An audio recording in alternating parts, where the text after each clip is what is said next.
You think they are looking back at you with the same hollow ache that keeps you awake at 3 a.m., but the silence you are receiving is not a strategy, it is a conclusion. You are sitting there, dissecting every memory like a forensic scientist, trying to find the exact moment that thread snapped, while they are simply breathing in a room that no longer smells like your presence. It is a peculiar form of arrogance to believe that your absence has created a void in someone else's life just because their absence has created a canyon in yours. You are waiting for a sign, a notification, a ghost of a gesture that proves you mattered. But the hard truth of this existence is that the world moves on with a terrifying fluidity. People do not forget you out of malice. They forget you because the present moment is a jealous master that demands all of their attention. While you are trapped in a loop of what was, they are navigating the reality of what is. You are holding on to a version of them that no longer exists, a snapshot frozen in time, and you are trying to negotiate with a memory. Stoicism teaches us that we suffer more in imagination than in reality, and your imagination is currently a torture chamber where you are both the victim and the executioner.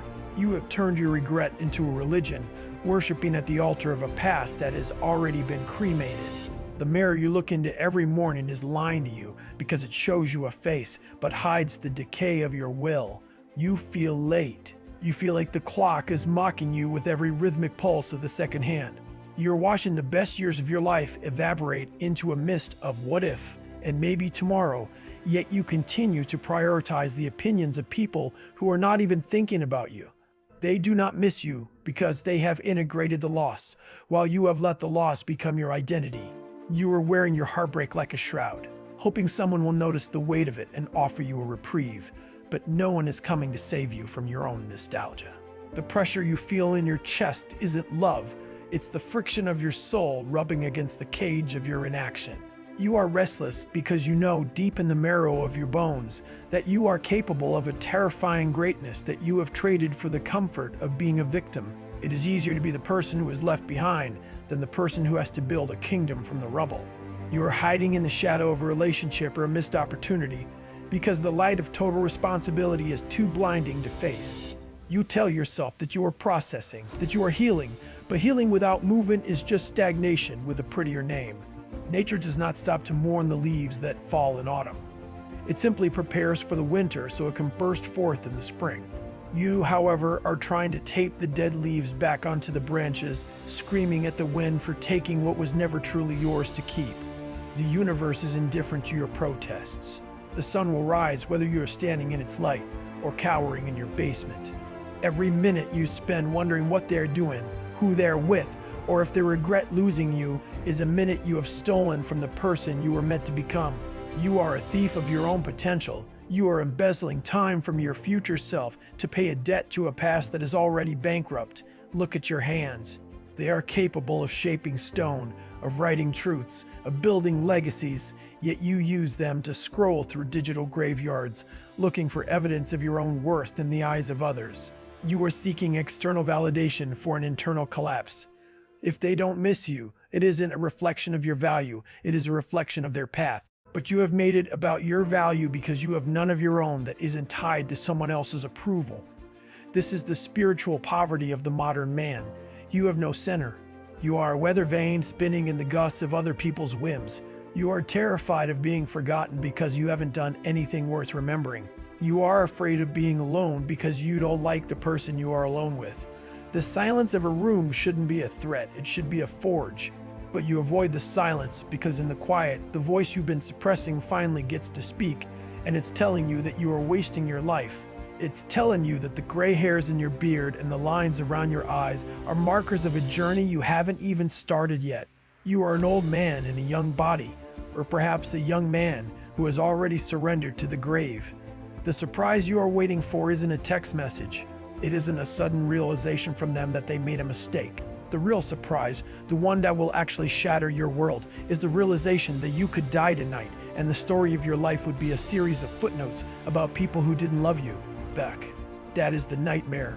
That is the quiet threat that follows you into your dreams. You are a spectator in your own biography. You are waiting for the next thing to happen to you, as if life is a movie and you are sitting in the back row with a bucket of popcorn, complaining about the plot. You are the writer, you're the director, you're the lead actor, and currently you are failing at every role. Discipline is not a punishment, it is the ultimate form of self-love. It is the act of choosing what you want most over what you want now. But you choose what you want now, the hit of dopamine from a social media check, the wallowing in a sad song, the comfort of a bed you stay in far too long, and then you wonder why you feel empty. The emptiness is the space where your character should be. Stop looking for what happens next in the lives of others. What happens next in your life is the only question that carries any weight. If they have moved on, let them. Let the bridge burn.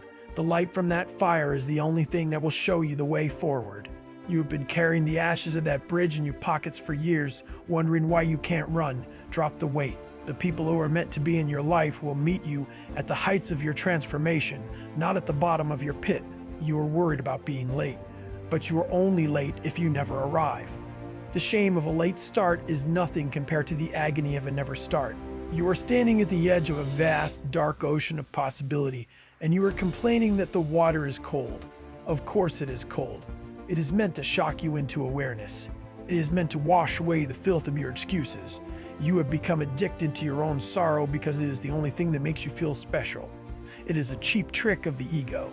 You are not special because you suffer. Everyone suffers. You become special when you use that suffering as fuel to incinerate the weaker parts of yourself. The person they miss, if they miss anyone at all, is a version of you that is already dead. You cannot go back to that person. You cannot resurrect the dynamic that existed before the rot set in. To try is to necrotize your own soul. The only path is through the fire. You must become someone so unrecognizable, so potent, and so centered in your own purpose that the question of whether or not they miss you becomes an absurdity. Do the stars wonder if the sailors miss them? No, they simply burn. They exist in their own cold, brilliant glory, indifferent to the gaze of those below. You need to find that cold, brilliant glory within yourself. You need to develop a skin that is thick enough to withstand the winter of isolation. This isn't about being heartless. It's about being whole. A whole person doesn't need to be missed to exist.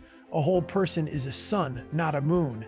You have been a moon for too long, reflecting the light of others, waxing and waning based on how much attention they give you. It is time to ignite your own core. The restlessness you feel is the ghost of the person you were supposed to be, haunting the person you chose to become.